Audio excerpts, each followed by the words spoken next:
Hey, what's up guys, and welcome to another edition of the Soda Jerk. As always, I'm your host Jimbo. Today we're going to be taking a look at something very special. For any of you root beer aficionados out there, you know exactly what this is. That's right, one word says it all, Virgil's root beer. This is widely regarded in many root beer aficionado circles as the root beer, like the champagne of root beer. You know, what Dom Perignon is to champagne, this is basically regarded to as Virgil's is to root beer, more or less. This was developed in the early 90s by a husband and wife team, actually, Edward and Jill Crowley.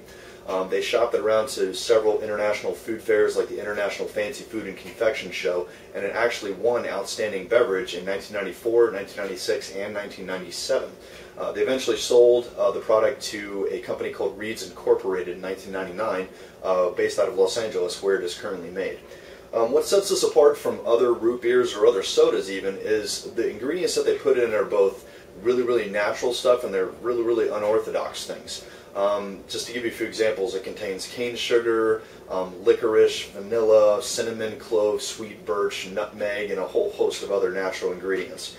So it's a very interesting root beer taste. It definitely does have the heart of the root beer flavor in it, but it's got so many more things that just diversify the flavor to it that it really sets it apart from any other root beer or any other soda for that matter. But anyways, without further ado, what do you say we crack this sucker open and give it a shot?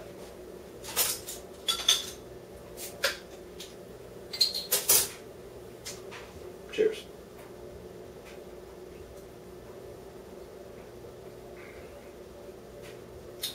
Oh man, does that hit the spot.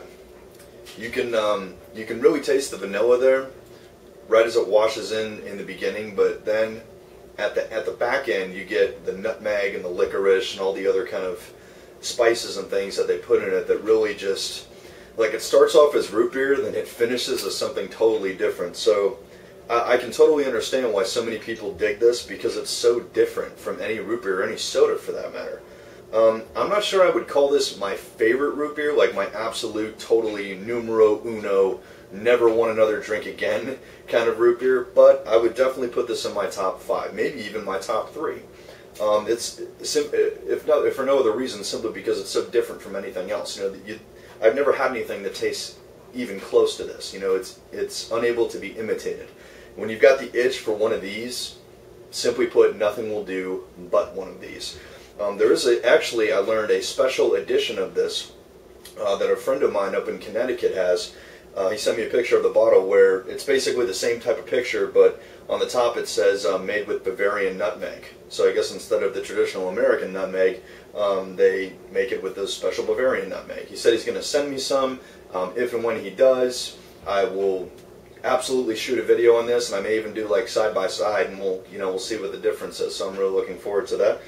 Special thanks to my good buddy Edge Weapon 88. Keelan, thank you so much for this. He was kind enough to grab me some of these on his way back down from New England, which is virtually the only place that you can get them.